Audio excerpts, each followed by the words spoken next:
Wigo 2018 automatic transmission. Naka-check engine, maandar tayo. Tingnan natin kung anong sakit nito. Anong lalabas sa scan bago natin tingnan yung makina. Naka-off tayo ng aircon. Mamaya buksan natin. Ito na. Only paso doon eh. Grabe.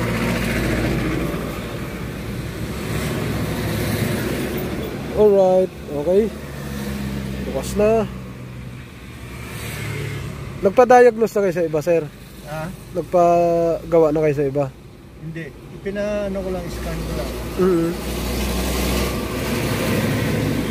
16 pin Europe.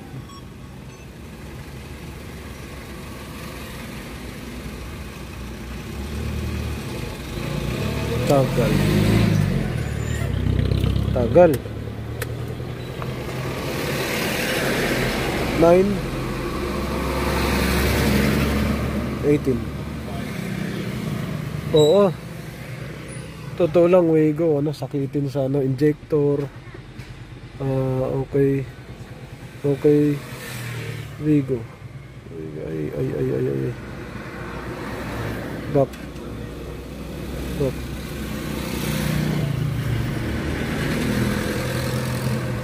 Wigo.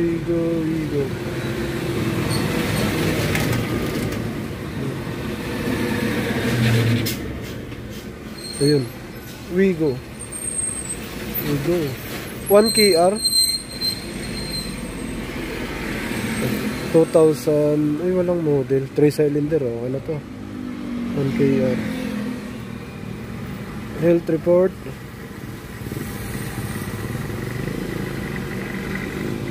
Ito, daming fault code. 6. Oh. Ignition coil circuit.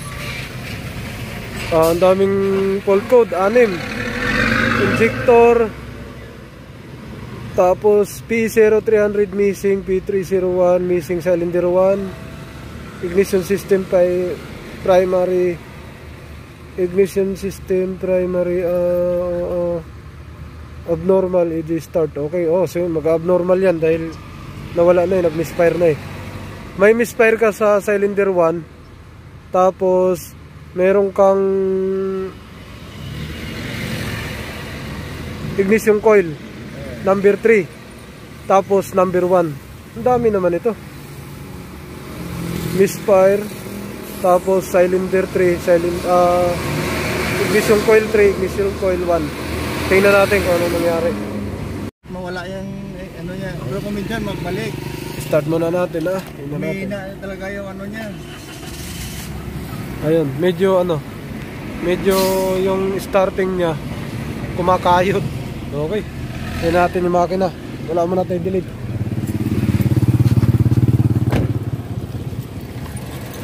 Sa makina walang aircon.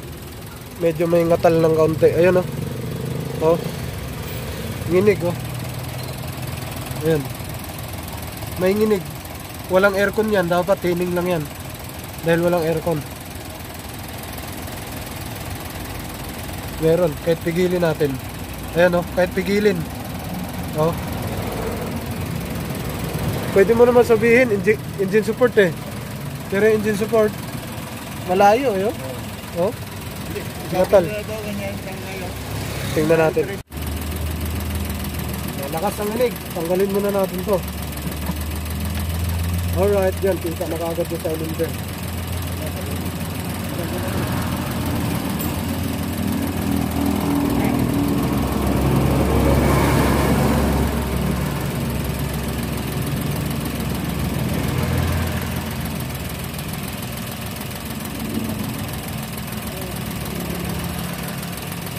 Wala tayong ibang gawin kundi hulihin natin ang mga tipaklong na to.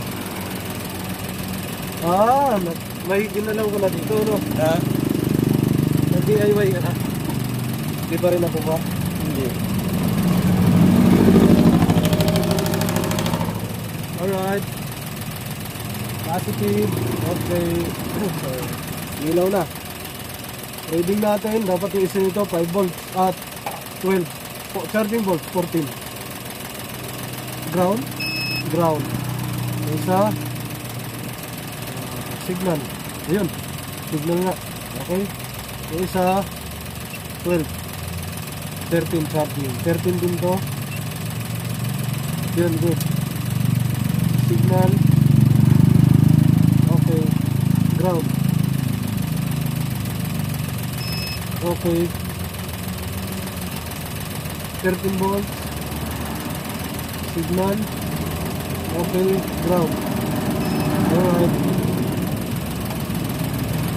Sakto. Injector.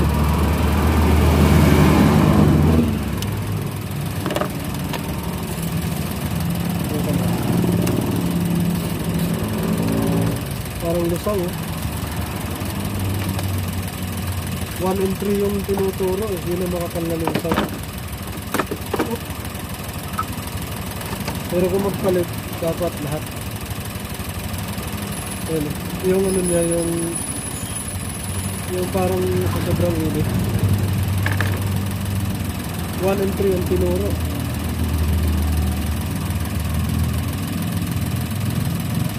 Hindi kasi makukuha ito sa ano, sa nahuhuli yung puton, pero good reading siya lahat, kaya hindi rin siya nakukuha doon. Kaya ang gagawin natin, isa yung bunutin. Ayan. Isa.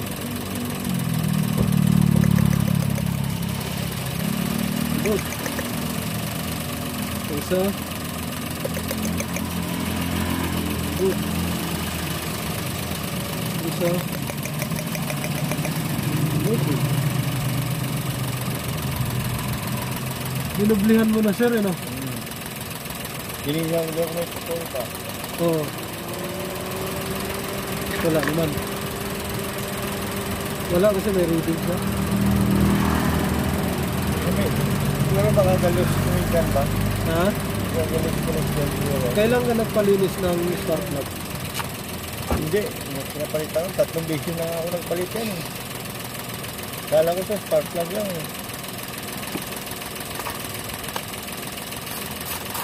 Parang kasi, no?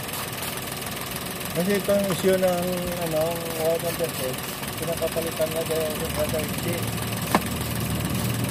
Kaya pakipagin.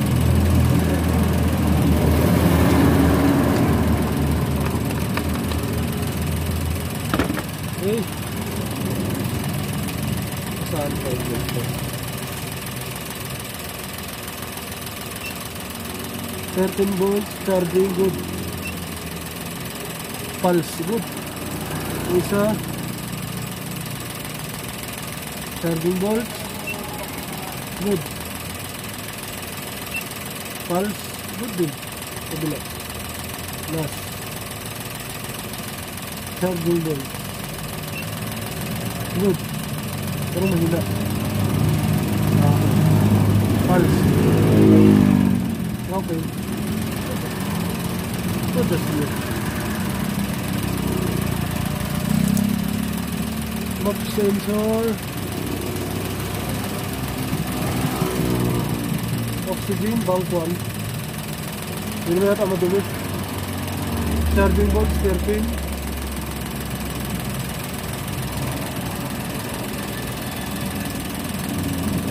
Signal, 0.1 1 to 5. 0.1, 0.5.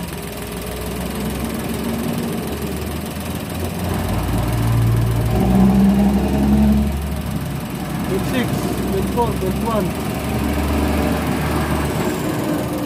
So, Hindi na wala power yan. what yan, no? Sa dito. Yan, no? Sa ano? Oxygen sensor, may signal talaga. Signal yung isa. Yan. Ground ang isa. Ang isa 14 volts. Ang isa signal. Tapos yung isa pulse. Yan dapat. Good.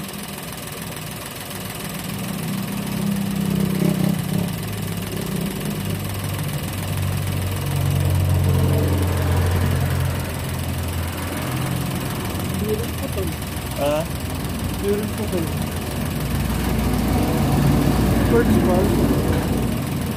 Purge valve. Charging bolt. Saka 413, tama. Charging volts saka pulse. Same.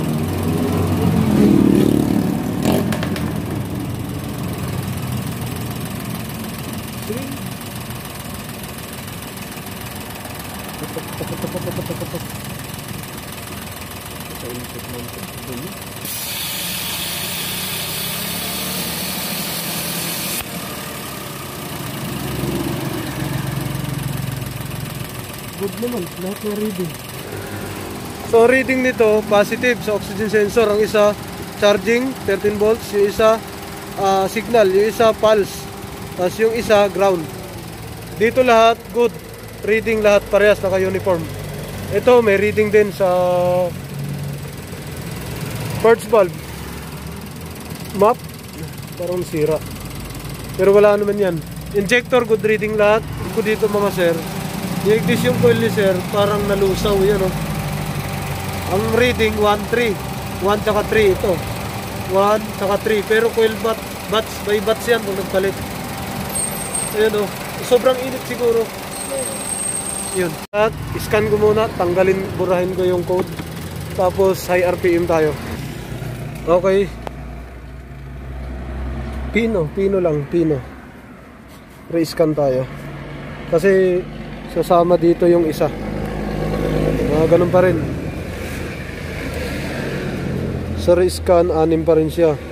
Cylinder 1, missing. Okay.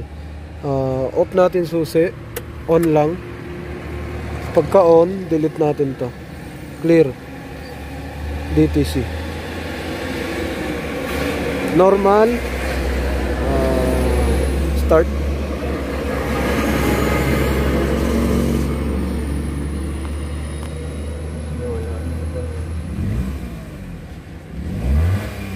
Namatay siya. Ngayon, high rev natin kasi pagka sira ang may sira doon, may dumi, pag i-high rev natin, lalabas yung check engine. Ay, hanggang 4,000 lang pala, no? Ayan, pag i-high rev mo, pagka may problema sa injector, oxygen sensor, lalabas yan yung check engine. Kaso wala naman siya, oh.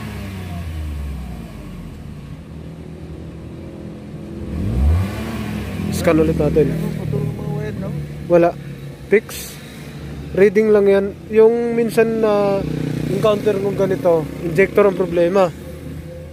Diin mo lang yung injector. Oo, nahugot. Yun. So, system selection tayo. All system. So, yun. Kung nakita nyo mga sir, data stream tayo. Sa auto sensor, may signal talaga siya. Para magiging good ang reading niya lahat. Okay. Ayun, buhay siya lahat. Complete. Air condition. Naka-off naman tayo. All cylinder. Walang misfire, oh. All cylinder. Misfire count 0. Naka-0 ang... Minsan ba't yung misfire ka? Ang ano? Pag misfire, hindi na tatakbuhin. Ito? Oo, ganyan yan. Tapos hindi ko ano yan, tapos mamaya alright. Ayos na naman. So wala akong nakitang ibang sira maliban doon. PMS lang kailangan dito. So lahat ng problema, hindi porket problema yung oxygen sensor, injector, ignition coil, misfire, hindi porket nagka-problema ng ganon, palitan mo na kagad na ignition coil, spark plug, injector, oxygen sensor. Kailangan doon yung PMS. Lilinisin talaga yung makina. Okay? Ano siya? Engine cleaning o engine detailing. Yan po ang gagawin. So hindi po pwede yung car wash. Talagang manumanuhin yun. Ganun po yung pagkakaintindi ko rito. Okay? Para wala po siyang mga reading na madumi o nagmi-miss ang reading dahil pag kumonti yung buga ng injector, magmi-misfire yun. Pagka mababasa ng nag-lane siya sa spark plug, nag-reach, babasahin din ng check engine din.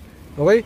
So, yun lang para sa ating Toyota Wigo ngayon. So, dapat pag nag-high rev, pag may problema talaga, lalabas ang check engine. Pero ito, high rev tayo, 4.5 lang yung sagad, pero walang lumalabas sa check engine yan. Okay? So clear, health report ulit natin. Ganito to sir. Sa pagkakaalam ko, sa tagal ko na rin naka-encounter sa mga Wigo, parang napapansin ko na wag siyang biritin ng todo. Yun ang nakukuha ko sa kanya eh. Pag binirit mo ng todo, parang nagkakaroon siya ng check engine. Kung hindi injector, ignition coil. Oh, yan. Yan yung nakikita ko sa Wigo. Marami-rami na ako na-encounter na Wigo, pero yun ang nangyayari. Parang napapansin ko pagka napabilis, napasarap ka ng todo ng yung hataw ng RPM, parang ayaw niya. Kaya timpla-timpla lang, saktong RPM lang. City driving lang, pagkakaalam ko sa Wigo. Okay? Yun lang mga sir.